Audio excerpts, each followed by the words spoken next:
Hello, in this video we are going to write a very simple HTTP web server using Node.js. So the first thing we need to do is go to nodejs.org, download and install Node.js in your computer. And once you have done that, fire up your favorite text editor. I've opened VS Code side by side with my browser, and let's start by writing some JavaScript code. So Node.js allows you to run JavaScript code outside the browser environment, and it is mainly used to develop web servers. And we are creating an app.js JavaScript file within VS Code. And let's start by using the HTTP library, which is provided by Node.js, using which we are going to serve the HTTP request which comes to our server. Now let's create the HTTP server by calling the create server function, which takes a callback function with request as and response as its parameters. So rec is the HTTP incoming request, and response is this, which is the outgoing HTTP response which we are going to serve from within this code. So for simplicity, let's start by writing a simple hello world text as a response to all types of incoming requests. Let's end it by calling the end function, and let's run the server by calling server.listen. Now we need to specify a port on which we wish to run the server. Let's run it on port 3000, and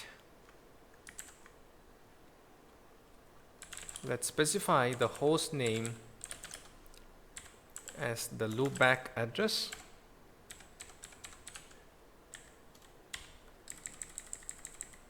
and listen takes the port and host name as the parameters, and it will also take a callback function which is called once the server is successfully running. So let's just log server is running within this, and let's run this server. To run the server, just go to the terminal and type in node app.js. App.js is the file name which I provided for this code, and you can see we get the message server is running, which we gave it here. And if I go to the browser and open localhost 3000, we should be able to see hello world, which we wrote from here. Now normally web servers serve HTML files, and let's see how we can serve an HTML file from within our very basic Node server.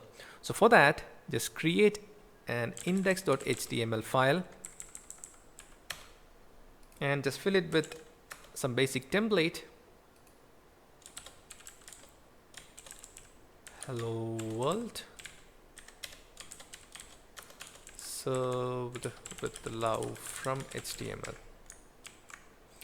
And now let's try to serve the contents of this index.html in response to all incoming requests. So for that we need to read the file, and for that we use the file system library provided by Node.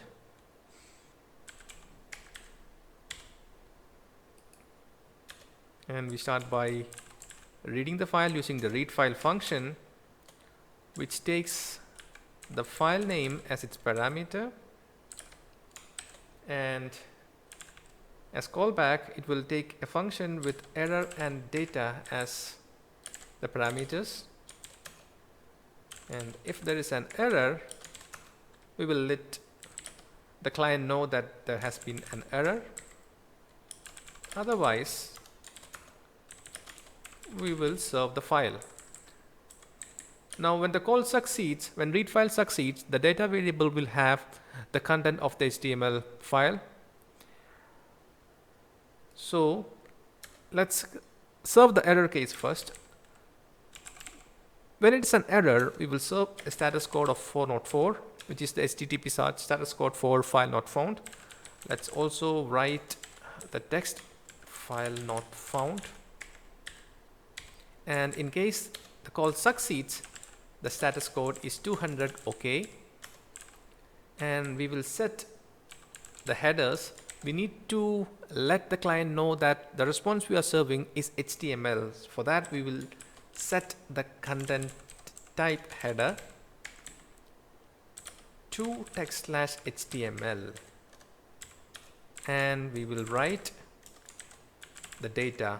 The data variable contains the HTML code read from index.html, and for both these cases we need to call the end function.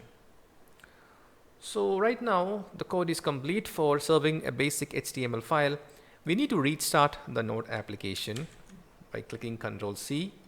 Now, instead of running the Node application each and every time you make some code changes, you can install nodemon by typing in npm install -g nodemon on your system. I've already installed it, and once you have installed nodemon, you can just say nodemon app.js. Now, this is only for development purposes, and the advantage is that we can just change the code and just save it, and nodemon will automatically restart the server.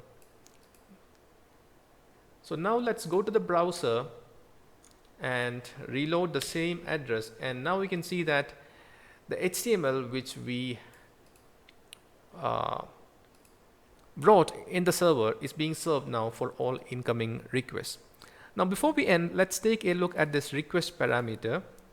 So for that, we will just log some of the properties of the request parameter. So let's log the request.method and request.url, save it and reload the page, and you can see that our server is getting two requests. Both of them are GET requests. They are HTTP GET, and the URL for the first is the root for which we serve, and it also gets a request for fave icon, which is the icon which the browser displays here. And if we, for example, go for the /test root, we can see that the URL has changed to /test instead of just root. So by using the method and the URL, you can serve different types of URL routes which the client requests. In case of form submissions, the GET will be changed to POST, so you can serve them as well. So I hope you find this video useful. In case you liked it, please give it a like and subscribe for more upcoming videos. Thank you.